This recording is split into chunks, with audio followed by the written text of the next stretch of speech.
Դու իմ պետությունն ես, ես քո հասարակությունն եմ, միասին կնքում ենք պայմանագիր, ոնց եք պաշտպանում Հայաստանը։ Եթե հիմա պատերազմ լինի, նույն ձևով խոչապա լինելու։ Խոչապը ծնվում է, եթե դու չգիտես դու ինչ ես անում։ Ոչ մի առարկայական քայլ չի արվել, որպեսզի հասարակությունը մեկ քայլ ավելի պատրաստված լինի պատերազմին։ Այսօրվա Հայաստանի պետական հաստատությունը պատրաստ չեն մանրամասնությունների։ Պետական համակարգի նկատմամբ հասարակական վստահությունը բավականին ցածր է։ Պրոբլեմը խորքային է, պրոբլեմը մշակութային է։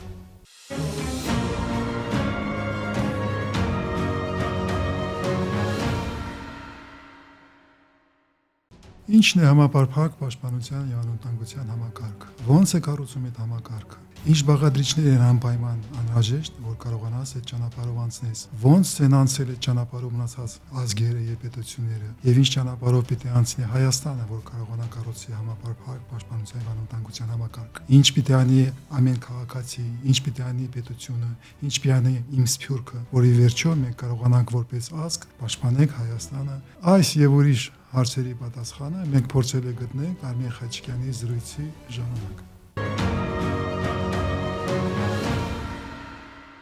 Բարև ձեզ, ես Արմեն Խաչիկյանն եմ, այսօր խոսելու ենք Հրաչյա Արզումանյանի հետ համապարփակ անվտանգությունից։ Բարև ձեզ, պարոն Արզումանյան։ Բարև ձեզ, Արմեն։ Պարոն Արզումանյանը, ասենք որ քաղաքական գիտությունների դոկտոր է եւ նաեւ անվտանգության եւ ազգային անվտանգության հիմնահարցերի փորձագետ եւ ամենակարևորը հորիզոններ գրքի հեղինակ, համապարփակ մոտեցում ազգային անվտանգության համակարգի կերտմանը։ Եկեք սկսենք գրքից, ինչի մասին է գիրքը եւ որ ավելի մաչելի ստացվի, ինչ է համապարփակ անվտանգությունը։ Մեծ հարց է, բայց եթե փորձեք հասկանալ ոնց է ծնվել գաղափարը, գրքի գաղափարը եւ ոնց է դա ինչ սկսել, դա եղել է երկրորդ Արցախյան արշավի 2020 թվականի լայնածավալ ռազմական գործողություններից հետո, երբ ես հասկացա որպես փորձագետ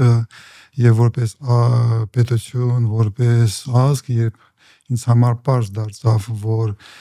մենք 30 տարի ոչ ճիշտ ուղղությամբ ենք գնում։ Այն հարցով, որ երբ մենք գնահատում ենք անվտանգության միջավայրը, մենք մտածում ենք, որ մենք պիտի մտնենք մենամարտության մեջ Ադրբեջանի դեմ։ Ադրբեջանը 10 միլիոնանոց ժողովուրդ է պետություն է, Հայաստանը 3 միլիոն, այդտեղ մեծ խնդրեմ չկա, ես մտածում եմ եւ մենք որպես պետություն, որպես ռազմական ուժեր, որպես ազգային անվտանգության համակարգ պատրաստում ենք պատերազմի Ադրբեջանի դեմ։ Բայց 2020 թվականին պարզվեց, որ մենք մտել ենք տարածաշրջանային պատերազմի մեջ։ Հայաստանը պետք է դիմադրի, մտնի ռազմական գործողություններ, կոնֆլիկտի մեջ ուժային կենտրոնների դեմ։ Մենք որպես պետություն, որպես ազգ չենք պատրաստվում պայքարել Թուրքիայի հետ, Ռուսաստանի հետ, Իսրայելի հետ, բայց 2020 թվականին իմ զինվորը, իմ ռազմական ուժերը, իմ ազգը մտել է պատերազմ 3 ուժային կենտրոնների դեմ, որը կանցվել են դաշինք, Պակիստանի մասին, ջիհադիստների մասին չեմ խոսում ճակետներում որպես փոքր գործոն։ Եվ այստեղ իմ առաջ որպես փորձագետ, որպես գիտնական հարց է առաջացել իրոք կա հնարավորություն, թեորետիկ հնարավորություն առաջինը, որ ոչ մեծ երկիրը եւ այնքան մեծ ոչ մեծ ազգ 10 միլիոնանոց ազգ արդյոք կարող է դիմադրի 80 միլիոնանոց Թուրքիայի։ Այդ հարցը լուծում ունի, այդ հարցը անլուծելի է։ Եվ մենք միտի մտածենք ուրիշ մեթոդներով, որ ռազմական մեթոդները Հայաստանի համար ուղղակի անընդունելի է եւ այլ եւ այլ։ Եվ երբ այդ հարցը ձևավորեցի, ես անցա միջազգային փորձին եւ փառքաստո պարզվեց, որ այդ հարցը ունի դրական պատասխան, որ շատ երկրներ, շատ պետություններ կարողացել են կառուցել անվտանգության եւ պաշտպանության համակարգ, որ իրանց թույլ է տալիս դիմադրել անհամեմատելի ավելի հզոր եւ քանակով եւ քանակով մեծ պետությունների եւ ուժային կենտրոնների։ Եվ այդ մոտեցումը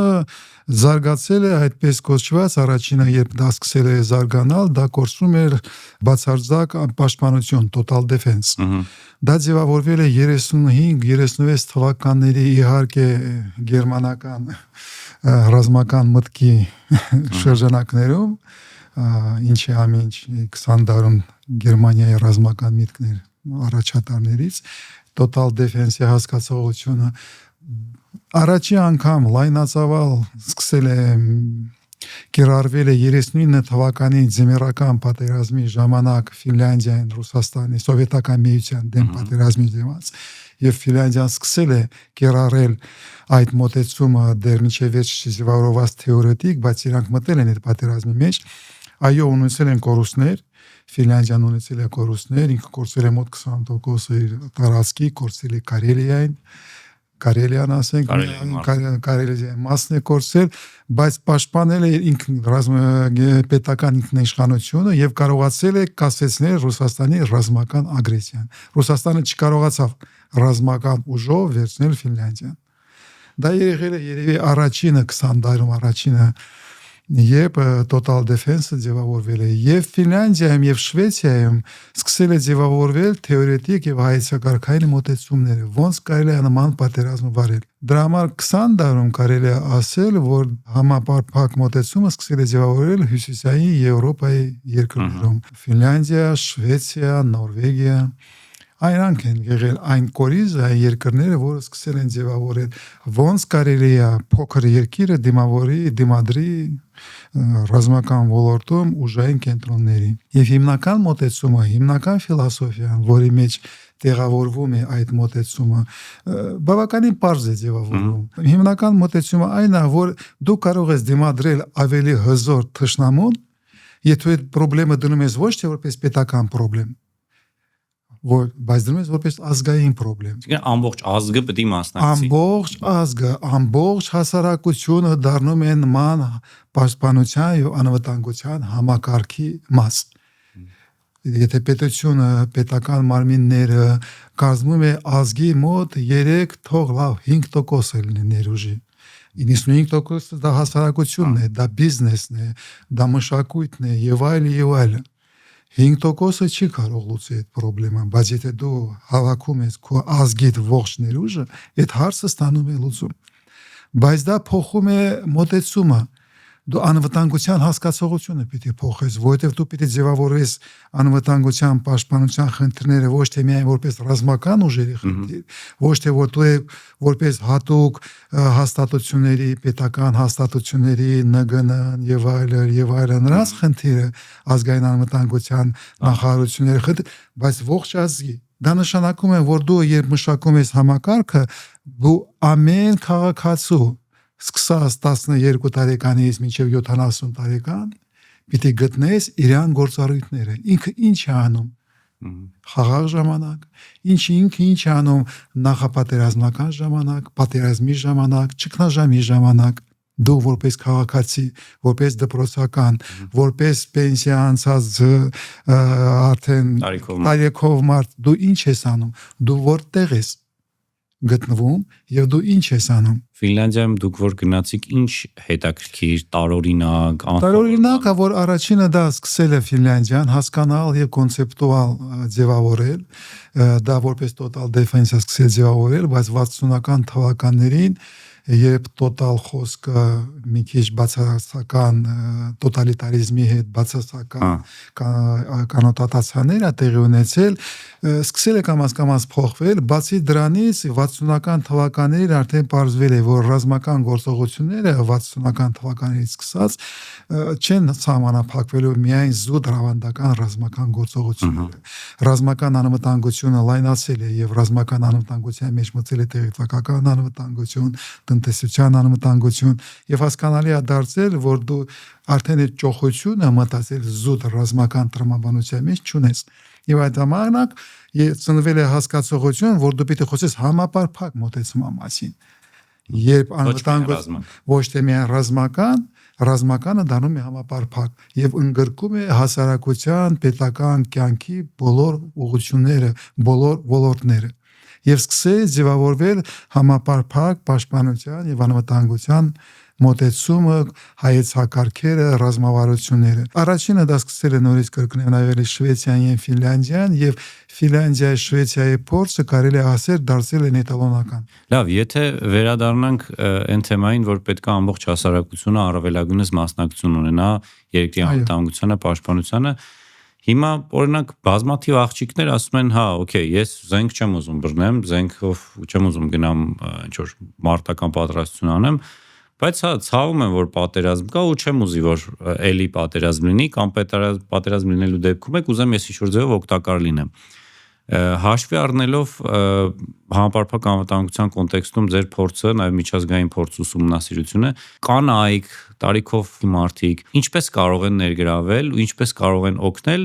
որ իրանց աշխատանքից գնան տուն մի ժամ տրամադրեն կամ իրանց շաբաթվա մեջ 4 օր աշխատեն 5 օր աշխատեն մի օրը տրամադրեն ինչ կարան անեն ինչ են անում եվրոպական ձեր նշած երկրներում կամ Իսրայելում կամ Սինգապուրում որը որ մեր հասարակության թոշակառուն կամ կինը կարա անի ու դա մեծ օգնություն կլինի հայկական անվտանգությանը Առաջինը ես կուզենայի որպես իդեալական վարիանտ հասնենք որպես հասարակություն որպես ազգ նրան երբ ամեն հայ սկսած 14 տարեկանից մինչև 70 տարեկան կարողանում է կիրառել զենք բազային մոտեցում որ բոլորը իմանան ինչ է զենքը բոլորը պատրաստեն իմանան եւ կարողանան կիրառեն զենք թեթև զենք եւ այլ բայց դա չի նշանակում որ բոլորը պիտի վերցնեն զենք եթե սկսում է պատերազմ դա սխալ մոտեցում է դու պիտի կարողանաս դու պիտի պատրաստես դրան եւ քո պահեստազորային համակարգը որը ես պիտի պատրաստի դրան պիտի ունենա մի քանի շերտեր եւ մի քանի պահեստազորային պատրաստման շերտեր Այսօրվա ավանդական դաժավանդական պատերազմերում շատ քիչեր են մտնում անմիջապես ռազմական գործողությունների մեջ այսօր ռազմական ուժերում ռազմական շփման մեջ մտնում է մոտ 10%-ը 90% ռազմական ուժերում սպասարկում են լուծում են լոգիստիկական խնդիրներ լուծում են մնացած խնդիրները դրա համար պետք է հասկանալ եւ ընդունել որ հասարակության եւ ռազմական կոնֆլիկտի մեջ 90% ֆունկցիաները եւ ծանրությունները ոչ թե կրակային են, բայց ոնց ես դու պատրաստված որպես պետություն, որպես հասարակություն, ոնց ես դու մտնում պատերազմի մեջ եւ անշուշտ այդ աշխատանքների մեջ, որը ռազմական են բնությունով, բայց ոչ թե պատերազմական, ամեն մեկը կարող է այդ տեղը գտնել։ Եվ այստեղ մեզ հարց է առաջանում քո պահեստազորային համակարգը որը դու պիտի պատրաստես վերափոխես փոխակերպես հիմա պիտի կարողանա լուծել այդ խնդիրները եւ ձևավորի ոչ թե այսօրվա պահեստազորային համակարգում մենք ունենք միայն զորակոչիկ որը պատերազմի ժամանակ զենակոչվում է եւ ուղարկվում է համապատասխան ռազմական ստորաբաժանում դու պիտի ձևավորես մի քանի շերտեր, մի քանի մոտեցումներ պիտի ունենա։ Առաջինը դու պիտի ունենաս իհարկե այդ պահեստազորը, որը գնում է ռազմական գործողությունների։ Երկրորդը դու պիտի ձևավորես պահեստազորային ուժեր։ Ասենք մինչև 25 տարեկանը անմիջապես գնում են ռազմական գործողությունները, 25-ից ասենք մինչև 45 տարեկանը նրանք են, որը մտնում են պահեստազորային ստորաբաժանումների մեջ, որը այնքան լավ չեն պատրաստված, այնքան հզոր չեն, այնքան ծանր զենքով չեն ձևավորված, որպես կոնվենցիոնալ ուժերը եւ լուծում են ավելի թեթև խնդիրներ։ 45-ից մինչև 60 տարեկանը ասենք իրանք մասնակցում են տարածքային պաշտպանության ստորաբաժանումներում եւ տարածքային պաշտպանության համակարգում մեջ լուծում են ուրիշ խնդիրներ։ Կա տեղեկատվական պատերազմ, կա կիբերպատերազմ, կա կոգնիտիվ պատերազմ, կա տնտեսական պատերազմ։ Դու պարտավոր ես կառուցել այնպիսի մոբիլիզացիոն համակարգ եւ պահեստազորային համակարգ, երբ ամեն քաղաքացի գտնում է այդ տեղը։ Եվ հիմնական խնդիրն է ամեն մեկին տալ իր տեղը եւ սովորացնել, վարժեցնել ինչ է ամեն մեկը անում, երբ սկսում է ճգնաժամ կամ պատերազմ։ Որովհետեւ պատերազմում եւ ճգնաժամում ամենասարսափելի բանն է երևի այդ խոճապն է։ Խոճապը ծնվում է, եթե դու չգիտես դու ինչ ես անում։ Բայց երբ ամեն մեկը գիտի ինչ է անում, երեխեք, կանայք, շատերը գնում են ապաստարան, որտեղ է քո ապաստարանը, ոնց ես գնում։ Եթե սկսում է պատերազմ, դու գիտես, որ կարող է խնդիրներ լինեն, դու տան ունես պահվածքներ, որը քեզ թույլ է տալիս 2 շաբաթ չգնալ ունիվերսամ, չգնալ խանութ, չդիմել պետության, որ կարողանաս ավտոնոմ պահես քո ընտանիքի ապրուստը մինչև հասկանալի ինչ է կատարում։ Պիտի ունենաս առաջի օգնության բարակ պիտի անցած լինես առաջի պատրաստության դասեր եւ առաջի պատրաստության կերարելու հնարավորություն ունենաս, որովհետեւ այս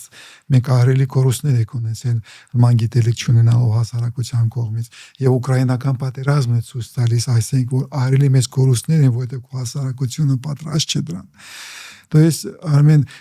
կա ահրելի շատ եւ խիստ կարեւոր ուղղություններ, որտեղ չկա զենք ձերքը բայց քո որպես հասարակություն եւ պետություն լավ աշխատանք այդ ոլորտներում քո կորուստները նվազեցնում են որակապես նվազեցնում են Իսրայելը մտել է վերջի ժամանակ պատերազմի մեջ շատ քիչ կորուստներ ունեցել ոչ թե միայն որտեղ պաշտպանության բանակը ահրելի պատրաստված է եւ այլ ոչ որտեղ հասարակությունը գիտի ինքը ինչ է անում երբ հնչում է ձայնը տրևոգայի ոնց է Հայաստանը պատրաստում դրան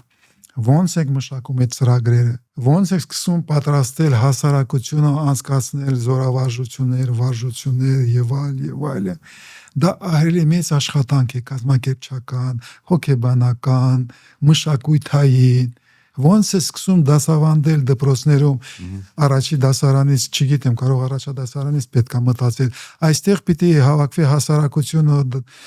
ուսուցիչները հոգեբանները եւ հասկանալ ոնց է սկսում այդ շրջադարձը Հայաստանի հասարակության եւ այդ շատ ահրելի մեծ աշխատանք է որտեղ ռազմական ուժերի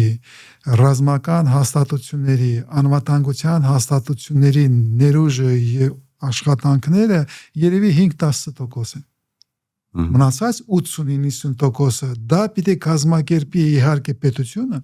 որտեղ վարում է պատերազմը պետությունն է վարում պատերազմը բայց այդ աշխատանքը անցնելու հասարակության մեջ եւ հասարակության կողմից ոնց ձևավորել այդ հասարակական կազմակերպությունները ոնց կազմակերպել այդ փոխգործակցությունը հասարակական կազմակերպությունների եւ պետական մարմինների մեջ հասարակական կազմակերպությունների իրար մեջ ես ուրախ եմ որ 5 տարվա ընթացքում ռազմամարզական կազմակերպությունները կարողացել են անցնել մի փուլ եւ ձևավորել ասենք ռազմամարզական կազմակերպությունների միավորում Հիմա պետք է անել հաջորդ քայլը, կազմակերպչական աշխատանքները բարձրացնել ուրիշ մակարդակ, բայց ուրիշ մեջ հարց է առաջանում, ոնց հավաքել մնացած հասարակական կազմակերպությունների սինխրոնիզացիան փորձել սկսել, դուք որպես Harar Foundation գիտեք, որ մենք փորձում ենք նման աշխատանքները սկսել։ Այդ աշխատանքը, որը չի երևում, խիստ կարևոր է համապարփակ պաշտպանության անվտանգության համակարգի ձևավորման եւ երկրի հաջողության պատերազմի մեջ։ Եվ այստեղ յուրիշ մի բան է, որը պետք է հասկանալ, որպես եթե դուք ֆինանսիստ լինեիք կամ ես ֆինանսիստ լինեի, ես կարող եմ ասել, որ նման աշխատանքը ամենաէժանն է։ Որտեվ կրթություն է ընթանում։ Եթե ռազմական ուժերը, վերցնում ես ծանր մեծ պլատֆորմաները, զենքի, որ պետք է առնես, որ անպայման պետք է առնես, պետք է կառուցես, նման աշխատանքն է կազմակերպելու անհամեմատելի ավելի էժան է։ Պատրաստել բազային, կրակային եւ մարտավարական պատրաստություն անցնել քո հասարակության ողջ հասարակությունը անցկացնել, որ չլինեն խայտարակություն, որ մենք տեսել 2020 թվականին 50,000-ից ավել հայ քաղաքացիներ պատրաստ էին գնալ պատերազմ, բայց նրանք պատրաստ չէին։ Անհամեմատելի էժան է եւ դու այդ կարողանաս այդ աշխատանքը կազմակերպես եւ անցկացնես Հայաստանի որպես պետություն պատրաստությունը պատերազմի որակապես կփոխվի եւ այդ նմուշը այդ գործոնը կդառնա ռազմավարական չեզոքացման գործոն երբ Խոթշնամին գիտի որ ինքը պետք է մտնի Երևան 1 միլիոնոց Երևան որտեղ բոլորը գիտեն կրակել եւ պատրաստ են վերցնել զենք եւ գիտեն ոնց են վարվում պատերազմը արդիական Թուրքիայի գենշտաբը, Աստվածչյանի Իրանի գենշտաբը, Ռուսաստանի գենշտաբը 5-10 անգամ կմտածի արդյոք պետք է հարձակվել նման պետության վրա։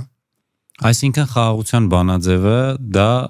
ուժեղ լինելն է եւ առավելագույնս ամբողջ հասարակությանը ներդնելն է անվտանգության կազմակերպման գործին։ Եթե ուզում եք հասնել խաղաղության, մենք պարտավոր ենք իրականացնել, ներդրել համապարփակ պաշտպանության, անվտանգության համակարգը, որը պարտադրում է ամեն քաղաքացուց լինել պատրաստ խաղաղ ժամանակներին, ճգնաժամին, նախապատերազմական եւ պատերազմական ժամանակներին։ Իսկ բացարձակ մակարդակում եւ ես երազում եմ, ես արդեն երազների մասին եմ խոսում, եթե ունենանք հասարակություն, երբ ամեն ընտանիքում կա զենք նաեւ, եւ ասենք ամեն երկու զենք չեմ ասում, տան ամեն մեկին կա մի զենք եւ կա փամփուշտներ պատրաստված, եթե սկսում է անսպասելի ճգնաժամ ռազմական գործողություններ, ամեն ընտանիք, ամեն տուն, ամեն փողոց, ամեն գյուղ, ամեն քաղաք մի օրում դառնում է ռազմականացված, եւ պետությունը շատ քիչ ջանքեր ա դնում դրա համար։ Ամեն մեկը պատրաստ է բոճկոնով, հիրահանդեսով, կախասատանը։ Ֆինանսական բանակը, հիմնական բանակը, պրոֆեսիոնալ բանակը 35000 հոգի է մոտորապես։ 1.5 տարով մոտորապես գնում են։ Մի օրվա ընթացքում իրանք կարողանում են 200,000 պայեստազորային ուժեր հավաքել։ Մի շաբաթվա ընթացքում հաջորդ 300,000-ը պատրաստել։ Մի շաբաթից հետո եթե պատերազմը սկսում, Ֆինլանդիան 500,000-անոց բանակ է հավաքում, լինելով ընդամենը 9 միլիոնանոց ազգ։ Ես ուզում եմ, որ հայ ազգը լինելով 10 միլիոն մի շաբաթում հավաքենք։ Բայց մենք մոտորապես նույն մակարդակի պատրաստության անցնենք։ Եվ այստեղ մենք իհարկե պիտի հաշվի առնենք, որ մենք որպես ազգ միայն 20%-ն ենք գտնում Հայաստանի պետության ներքո, դրա համար Հայաստանի համապարփակ պաշտպանության եւ անվտանգության համակարգը ունի յուրահատկություններ, բայց նաեւ Սփյուռքի ներգրավ։ Բայց մենք պիտի ունենանք նաեւ ազգային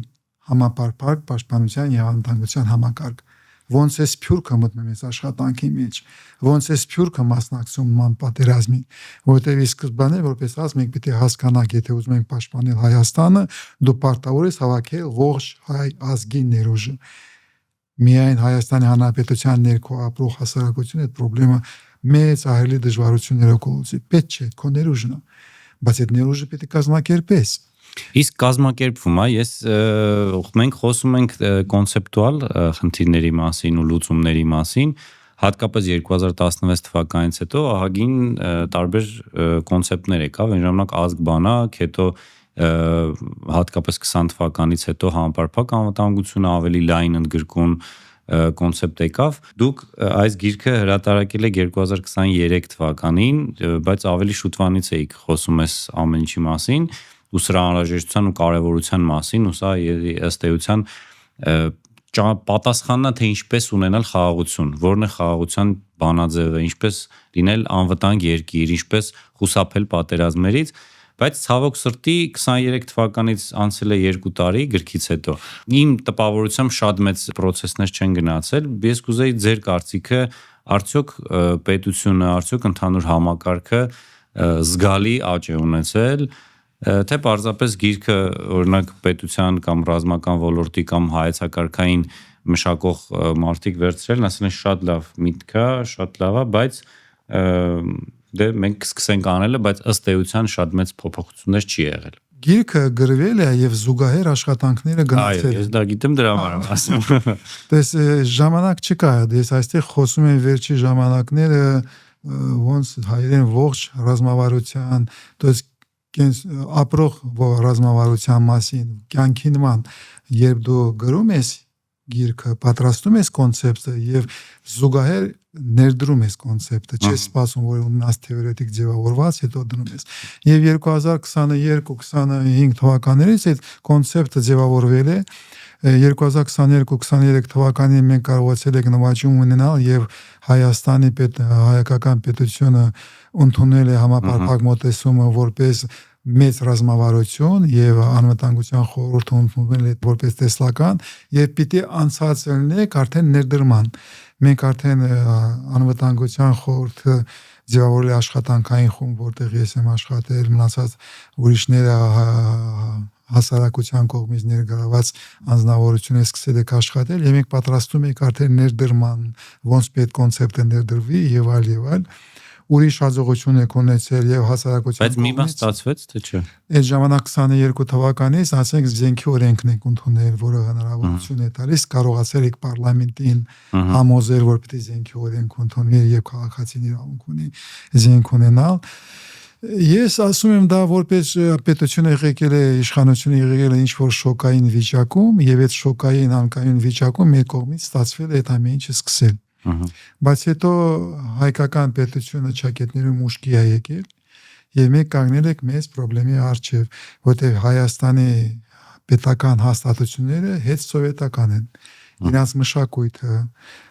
իրանց կառուցվածքը, իրանց աշխատանքի ոճը մնացել է սովետական, հետ սովետական։ Այսինքն ասում ամեն ինչ անենք, բայց թղթաբանությունը կամ չգիտեմ, մտածողության խնդիր ունեն։ Մտածելակերպի խնդրեմ, որտեղ լինելով հետ սովետական, իրանք ավտորիտար են մնացել։ Ցավոք սրտի երրորդ հանրապետությունը լինելով հետ սովետական, իր մշակույթով ավտորիտար է, եւ մեր բոլոր սահմանադրությունների կառուցվածքը իր ոճով, իր մոտեցումները ձգտում են դեպի ավտորիտար կառուցվածքի։ Իրանք ի սկզբանե ավտորիտար են, իսկ համապարփակը պարտադրում է լինել ժողովրդավարական։ Եվ դու ասում ես դա իմ պետությունն է։ Ես չեմ քոնը, դու ես իմը։ Մենք հորիզոնտալ հարաբերությունների մեջ ենք, ես քո քաղաքացին եմ, բայց դու իմ պետությունն ես։ Մենք միասին ենք անվտանգությունը կառուցում։ Ես վերքև դու վերևում չես, ես ներքևում, դու կանչում ես, ես գալիս եմ։ Չէ, մենք միասին գալիս եք, հասկանում եք ոնց եք պաշտպանում Հայաստանը եւ հետո ամեն մեկը վերցում է իր վրա պատասխանատվություն։ Բայց հիմա այդպես է։ Մենք կապում ենք հասարակական պայմանագիր։ Հասարակությունը պայմանավորվում է պետության հետ, ոնց է կառուցում հասարակական կյանքը եւ ոնց են միասին պաշտպանում Հայաստանը։ Ոչ թե պետությունը ճնշող կառույց է, որը հավաքում է նալոգներ եւ կառավարում է, ոչ։ Դու իմ պետությունն ես, ես քո հասարակությունն եմ, միասին կնքում ենք պայմանագիր, ոնց եք պաշտպանում Հայաստանը։ Այսօրվա հայկական պետականությունը, այսօրվա Հայաստանի պետական հաստատությունները պատրաստ չեն նման հարաբերությունների։ Բայց եթե մենք չկառուցենք նման հարաբերություններ, մենք չենք կարողանալու պաշտպանել Հայաստանը։ Մենք խոսում ենք պետական համակարգի մասին, բայց միևնույն ժամանակ պետական համակարգի նկատմամբ հասարակական վստահությունը բավականին ցածր է։ Իհարկե։ Ու միևնույն ժամանակ շատ դժվար է հասարակությանը համոզել, որ պետության հետ աշխատի, եւ զուգահեռաբար նաեւ պետությունը պատրաստ չի։ Հանուն արդարության նշենք, որ ես ինքս այդ գործընթացներին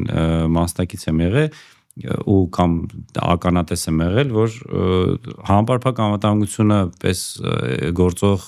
պետական ապարատի ներկայացուցիչները ընդունել են, բայց առարկայական ոչ մի հստակ ազդեցություն ես չեմ տեսել եւ այն հնարավորությունները, որ մենք որպես հետ պատերազմական երկիր պետքա վերաձևավորենք, այսինքն շատ բան ենք կորցրել եւ պետքա հնարավորինս վերագտնենք, դեռևս իմ կարծիքով շատ քիչ բան արվել ու դուք ինքներդ ձեր խոսքում էլ նշեցիք, որ այդ թանկ չի էլի, այսինքն համապարփակ անվտանգության այն մնացած մասը քեզնից չի ենթադրում, որ դու պետք է միլիոնավոր դոլարների զենք զինամթերք առնես։ Քեզնից ենթադրում, որ դու պետք է կազմակերպչական ռեսուրս տնես, լավ պլանավորես ու կարողանաս հասարակությանը կրթել ու հասարակության մեջ արտնասնես, որ ինքը հասկանա, որ ինքը կարևոր է եւ իր փոքրիկ այդ առաջին բուժօգնություն սովորելը եւ իմանալ, որ պատերազմի ժամանակ ինքը այսինչ բուժկետում գնալու այն ինչ-որ մի լավ բան անի, մարդկանց օգնի, կամ այսինչ մեկն էլ իմանա, որ պատերազմի ժամանակ ինքը որպես վարորդ Երևանից տակ հագուստը պիտի տանի այսինչ քաղաք։ Այսինքն յուրաքանչյուր մարդ, որ իմանա դրա մասին, այդ պետքա պետությունից գա այդ պատրաստակամությունը։ Իմ անձնական գնահատմամբ չկա այդ մոտեցում, այսինքն մենք պատերազմից անցել է 5 տարի, եթե հիմա պատերազմ լինի, նույն ձևով խոճապա լինելու, նույն ձևով սկզբի մի քանի օրերը մարդիկ վայնկոմատներում, զինկոմիսարիատներում հերթեր են գոյացնելու, որտեղ ուզելու են գնան իրենց երկիրը պաշտպանել, որտեղ չգիտեմ, ինչ-որ մի հատվածում առաջ խաղացում ա եղել։ Բայց հետո տեսնելու են այդ անկազմակերպ վիճակը, տեսնելու են այդ հիասթափությունը, որ չեն կարող կազմակերպեն, բանը սուղարկում չի հասնում, զինվորը քաղաքացին 50 տարեկան, 40 տարեկան գնում է ուզում է ինչ-որ բանին մասնակցի, ոչ իրան տեղ են ասում, ոչ իրան տեղանքի են ասում։ Ես կարծում եմ 5 տարվա ընթացքում, 5 տարի անցել է պատերազմից, ոչ մի առարկայական քայլ չի արվել, որպեսզի հասարակությունը մեկ քայլ ավելի պատրաստված լինի պատերազմին։ Սունցզից էլ կարող ենք մեջ բերել ու նաև այդ մոտեցմամբ հայտնի միտք կա, որ ամենամեծ խնդիրն է, որ մարդիկ պատերազմում են եւ պետությունները, բանակները պատրաստվում են նախորդ պատերազմներին, ես այդ հաճախ եմ ասում, մեր բանակն ու մեր հասարակությունն էլ թվում է, թե նոր պատերազմ որ լինի, դա 20 թվականի նման է լինելու։ Մինչդեռ իմ գնահատմամբ դա շատ ավելի բարդ է լինելու, շատ ավելի հիբրիդային կոմպոնենտը ավելի գերակա, տեղեկատվական պայքարը ավելի գերակա, ու վստահ եմ ավելի բարդ է լինելու մեր պատերազմը։ Ոստի իմ կարծիքով մենք 5 տարի կորցրել ենք ժամանակ, ձեր նման մարդիկ ու բազմաթիվ խելացի մարդիկ, ովքեր փորձ ունեն, ովքեր գիտելիք ունեն, ովքեր գնացել ամեն ինչ թողել, գնացել Ֆինլանդիայում ուսումնասիրել են, հասկացել են ու վստահ եմ դա ոչ պետական միջոցներով, չէ՞։ Չէ, պետական է։ Մենք պետականը համոզել ենք, մեզ ուղղ այդ պետական այցը։ Լավ, այդ մի հարցում։ Հետո եկել ենք, բայց փաստացի 5 տարվա ընթացքում իմ գնահատմամբ առանձնապես շատ բան չի փոխվել։ Ես փորձել եմ ասել, նորից կրկնեմ, Արմեն, խնդրեմը խորքային է։ Խնդրեմը մշակույթային է։ Քո պետական հաստատությունները պիտի փոխակերպում ապրեն։ Իրանցից մոտեցումը հասարակության պիտի փոխվի, բայց պետական հաստատությունների փոխակերպումը դա ահռելի դժվար ինվեստիցիոն պրոյեկտ է։ Միակ ճանապարհը առավելագույնս մոբիլիզացնել սեփական ուժերը, առավելագույնս ուժեղացնել պատրաստվածությունը, ոչ թե որպեսզի դու հաղթես քո շուրջ գտնվող բոլոր շատ ուժեղ հակառակորդներին, այլ որ այդ հակառակորդները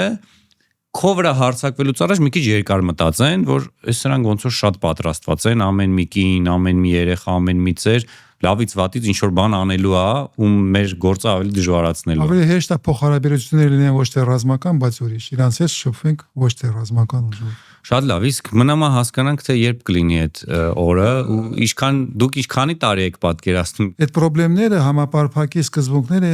5-10 տարում կարող է դնել, ես մտածում եմ։ Բայց այդ արդեն համապարփակը որպես ֆունդամենտ անվտանգության խնդիրների պարտադրում է մնացած ուղղությունները ոլորտների մշակում իհարկե։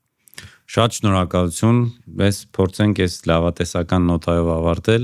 հուսանք, որ մենք կունենանք համապարփակ անվտանգության համակարգ գոնե մի 10 տարի հետո դրա ծիլերը առարկայական կտեսնենք։ Շնորհակալություն ձեզ շատ հետաքրքիր զրույցի համար, հուսամ էլի